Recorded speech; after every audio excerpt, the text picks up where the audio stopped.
যেই মহিলা দেশমাতা খালেদা জিয়ার উপর অত্যাচার চালিয়ে নিপীড়ন চালিয়ে তার মৃত্যুর জন্য একমাত্র দায়ী সেই শেখ হাসিনাকে ভারতের মাটিতে আশ্রয় দিয়ে আর খালেদা জিয়ার জানাজায় অংশগ্রহণ করতে আসা ভারতের পররাষ্ট্রমন্ত্রী, এটা মানায় না।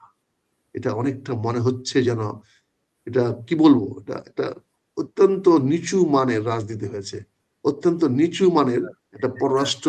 এখন ভারত যদি বলে যে আসবো, তাহলে বাংলাদেশ কি বলতে পারে যে না আসেন না? আমরা না করতে পারি না, আমি বলছি ভারতের নিচু মানের হয়েছে। ভারতের কারণ যদি আজকে যদি মানুষ, আপনি চিন্তা করে দেখেন, আপনি কতটুকু শিষ্টাচার বহির্ভূত হয়েছে। তুমি যে মহিলাটির কারণে দেশমাতা খালেদা জিয়ার মৃত্যু হয়েছে, অর্থাৎ এই মৃত্যুর দায়ী কে? আপনি যে কথাটা প্রথম বলছেন, আমি যদি এই মৃত্যুটাকে যদি আমি একটা হত্যা হিসাবে বলি, তাহলে হত্যাকারী তো শেখ হাসিনা, এবং শেখ হাসিনাকে মৃত্যুদণ্ড দেওয়া হয়েছে বাংলাদেশের আদালতে। সে মৃত্যুদণ্ডের আসামিকে তুমি ভারতে রেখেছ, সেই পররাষ্ট্রমন্ত্রী তুমি আসলা এতটুকু, তার জন্য কোন মানে খালেদা জিয়ার জন্য আসলা, যে খালেদা জিয়াকে হত্যার জন্য শেখ হাসিনা দায়ী। তাহলে এখানে বিষয়টা কি হচ্ছে, ভারতের এই নগ্ন রাজনীতিটা, এটা তো বিএনপির জন্য ক্ষতি করতে আসলেন উনি। উনি তো বিএনপির জন্য প্রকারান্তরে ক্ষতি করে গেলেন। কারণ তারেক রহমানের পাশে জয়প্রকাশ, এটা কুৎসিত ঠাট্টা। ধন্যবাদ আপনাকে, সুন্দর শব্দটা ব্যবহার করেছেন, আপনাকে ধন্যবাদ। আসলে এটা কতটুকু উচিত হয়েছে? এটা তো রাজনীতি হতে পারে না। কারণ এটা তো বাংলাদেশের প্রতিটি মানুষ, যাকে জিজ্ঞাসা করেন, আমি তো না, আমি না হয় একটা খারাপ মানুষ, যে কোনো জিজ্ঞাসা করেন যে আজকে দেশমাতা খালেদা জিয়ার এই, এটাকে বলবো অপমৃত্যুকে বলবো আমি, এই অপমৃত্যুর জন্য দায়ী কে? সবাই বলবে এক বাক্যে শেখ হাসিনা। এই ব্যাপারে আমার মনে হয় না বাংলাদেশে বর্তমানে যারা বাস করে, বাংলাদেশের মধ্যে যারা আছে, তারা কি অস্বীকার করবে। আমি যদি সে পার্সেন্টেজও যাই, তাও বলবো আমি, সেটা অন্তত ৮০% বেশি মানুষ এক কথায় বলবে যে শেখ হাসিনার কারণে দেশমাতা খালেদা জিয়ার এই অপমৃত্যু হয়েছে।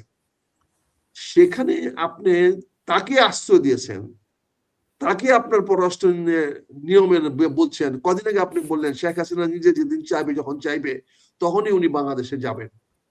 সেখানে আপনি পররাষ্ট্রমন্ত্রী কি কারণে, কি যুক্তিতে আজকে তারেক রহমানের পাশে এসে দাঁড়ালেন? তাহলে কি আপনি বলতে চান তারেক রহমান আপনার বন্ধু, তারেক রহমান আপনার দলের লোক, তারেক রহমান আপনার শুভাকাঙ্ক্ষী, বা আপনি তারেক রহমান শুভাকাঙ্ক্ষী? এই মুহূর্তে ভারত যদি তারেক রহমান বা বিএনপির শুভাকাঙ্ক্ষী হয়, ভোটের বাজারে কি অবস্থা হবে? আমি জানি না আপনার ভোটের ব্যাপারে আপনারা জানেন কিনা, কিন্তু আমরা ভোটের রাজনীতি করি বলে আমরা জানি এই মুহূর্তে এটা যে কত বড় নেগেটিভ ইম্প্যাক্ট বিএনপির উপরে আনবে, এটা ধারণাও করতে পারবেন না। এই ছবি রাজনীতিতে কিভাবে বিএনপিকে মোকাবেলা করতে হবে, যে দেশমাতা খালেদা জিয়ার মৃত্যুতে তার সবচেয়ে প্রিয় বন্ধু ও ভারতের পররাষ্ট্রমন্ত্রী ছুটে এসেছেন।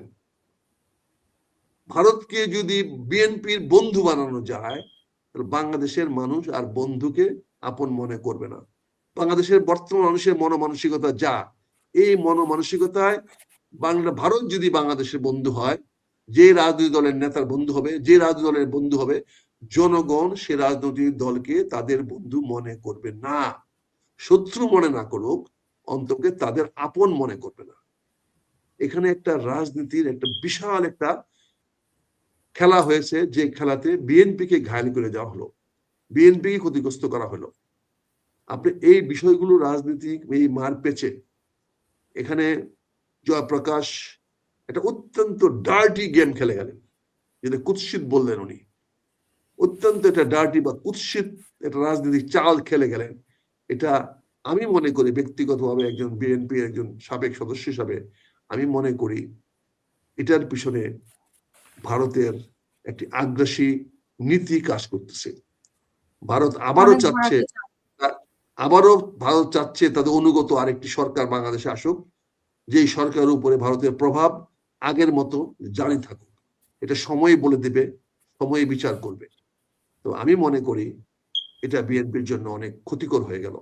বিএনপির রাজনীতিতে অনেক বেশি বিরূপ প্রতিক্রিয়া সৃষ্টি করবে এই জয়প্রকাশ, জয় কি বলে, জয়শঙ্কর জয়শঙ্করের বাংলাদেশে আসার ব্যাপারে এতটুকু দেখানো উচিত ছিল না যে একেবারে বাংলাদেশের জন্য এত দরদ, দেশের মধ্যে খালেদা জিয়ার দরদ, আর 15 বছর দরদ ছিল না।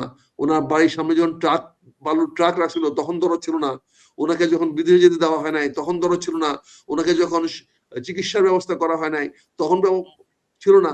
আর আজকে হঠাৎ করে আপনি এত হয়ে গেলেন যে আপনি একদম স্পেশাল ফ্লাইট নিয়ে চলে আসলেন ওনার জানাজায় অংশগ্রহণ করার জন্য। এটা বাংলাদেশের মানুষ ভালো চোখে দেখবে না, এটাই আমার মনে হয়। আমি আইটি রাজনৈতিক দল করি, বিএনপি নিয়ে ভাবার আমার অধিকার নাই, ভাবার এখন উচিত না, কিন্তু একজন মানুষ হিসাবে, একজন নাগরিক হিসাবে, দেশমাতা খালেদা জিয়ার একজন ক্ষুদ্র ভক্ত হিসাবে, একজন অনুগত ফলোয়ার না, হিসাবে। আপনি যে বিশ্লেষণটা করলেন সেটা কি আপনি জামাতের দৃষ্টিকোণ থেকে বিশ্লেষণটা করলেন কিনা, যে এটা বিএনপি? আমি তো জামাতের এখনো কেউ না ভাই, আমি তো জামাতের মাত্র সদস্য হয়েছি। জামাতের নীতি নির্ধারণ নিয়ে কথা বলার তো আমার এখনো সময় হয় নাই, সুযোগ হয় নাই, আমার সে পদও হয় না, আমি তো কোনো পদ বহন করি না। আমি জামাতের একজন কোটি কোটি সদস্যের মধ্যে জামাতের একজন সদস্য মাত্র।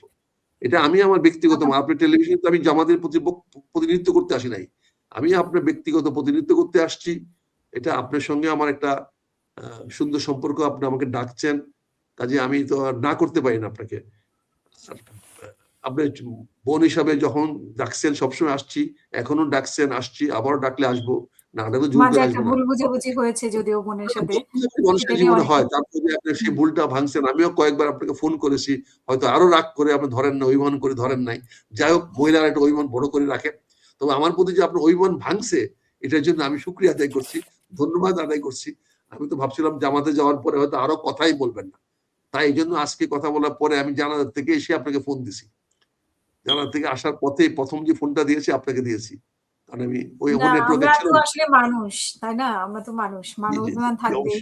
তারপরে তো অবশ্যই সবার অবশ্যই অবশ্যই আমি আপনাকে আপনাকে শ্রদ্ধা একজন জানাই। দর্শক বারবার প্রশ্ন করতেছে, যেহেতু কয়েকবার প্রশ্নটা এসেছে, আমি জানি না আপনি কোন টক শোতে বলেছিলেন যে খালেদা জিয়া নিয়ে, মৃত্যু নিয়ে বলেছিলেন, তো সেটা আপনার কাছে কোনো প্রমাণ আছে কিনা এরকম জানতে চাচ্ছে। এই প্রমাণ তো এখন দিব না, 7 দিন পরে আসেন কথা বলবো না, এখন এই মুহূর্তে এইগুলো নিয়ে আলোচনা করবো না। আমি জি, কি বলেছিলাম